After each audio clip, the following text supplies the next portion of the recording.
kami dari kelompok 4 akan melakukan pengamatan untuk mata kuliah dasar-dasar perlindungan tanaman. Di sini kami akan mengamati tanaman hortikultura yaitu kangkung yang bertempat di Tarus, Kecamatan Kelapa Lima, Kota Kupang. Sebelum itu, saya akan memperkenalkan diri.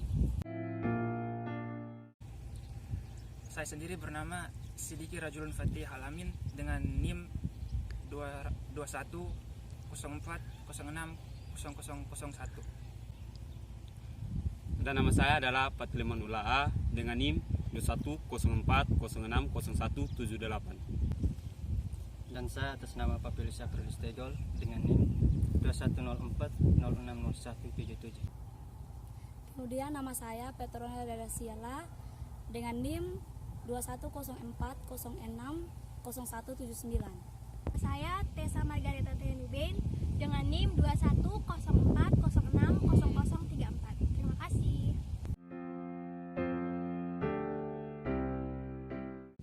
Jadi baik, di sini saya akan melakukan pengamatan pada tanaman kangkung, di mana pada tanaman kangkung ini saya temukan daun yang berlubang yang disebabkan oleh ulat grayat.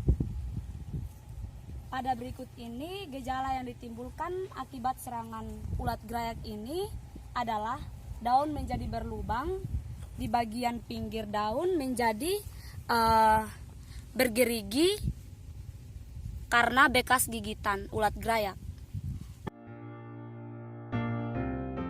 Pengendalian hama ini bisa dilakukan apabila terjadi overpopulasi, sehingga kita bisa menyemprotkan insektisida diasinon 60 EC dengan dosis sebesar 2 cc per liter air.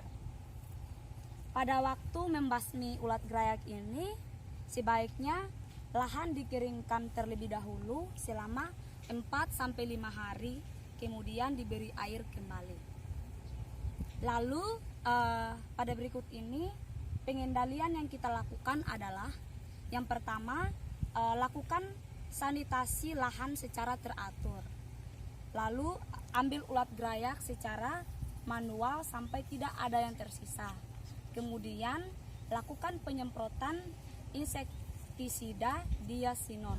Baik, selanjutnya pengamatan yang dilakukan adalah pengamatan patogen yang menyerang tanaman kangkung. Di sini setelah kami melakukan pengamatan, kami menemukan bercak daun pada tanaman kangkung di mana warna kecoklatan dan juga kehitaman. Kecoklatan dan kehitaman pada daun kangkung ini disebabkan oleh jamur Fusarium sp, di mana ia menyebabkan bercak-bercak pada daun secara tidak beraturan dan berwarna coklat atau kehitaman. Apabila penyebabnya jamur Kescospora bataticola, maka gejala yang diperlihatkan berupa bercak-bercak coklat. Pengendaliannya itu adalah dengan cara mencabut tanaman kangkung yang sakit. Nah, pada saat jamur-jamur tersebut menyerang tanaman kangkung, maka akan menyebabkan kerusakan pada tanaman kangkung tersebut. Berikut adalah contoh dari kecoklatan dan kehitaman yang menyerang tanaman kangkung.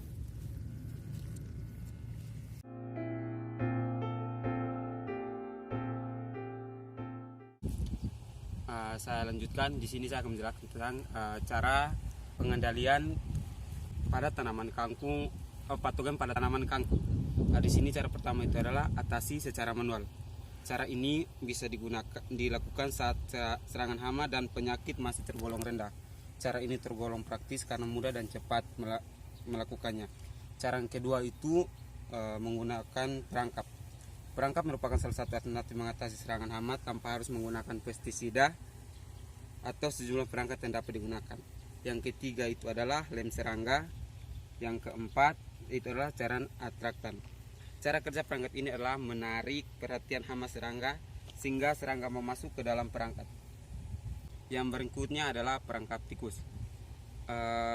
Selanjutnya itu gunakan tanaman penangkal hama, dan yang terakhir itu gunakan pestisida alami.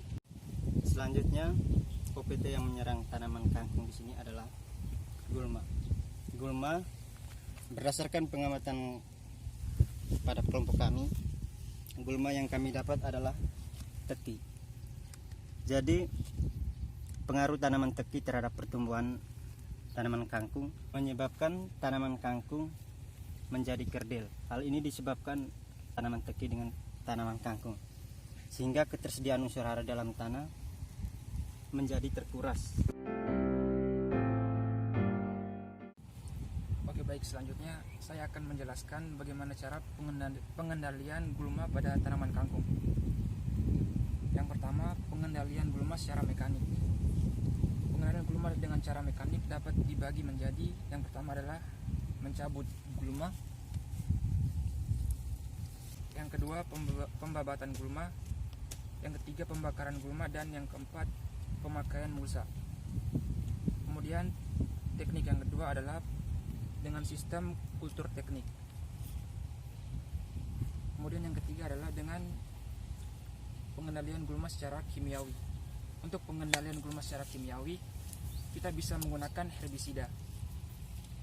Herbisida ini dibagi menjadi 3, yaitu herbisida kontak, herbisida sistematik, dan herbisida tanah. Kemudian yang keempat adalah pengendalian secara biologi. Pengendalian gulma dengan cara biologi itu dengan memanfaatkan serangga yang dapat menghambat pertumbuhan gulma. Oke, baik, sekian pengamatan dari kelompok kami.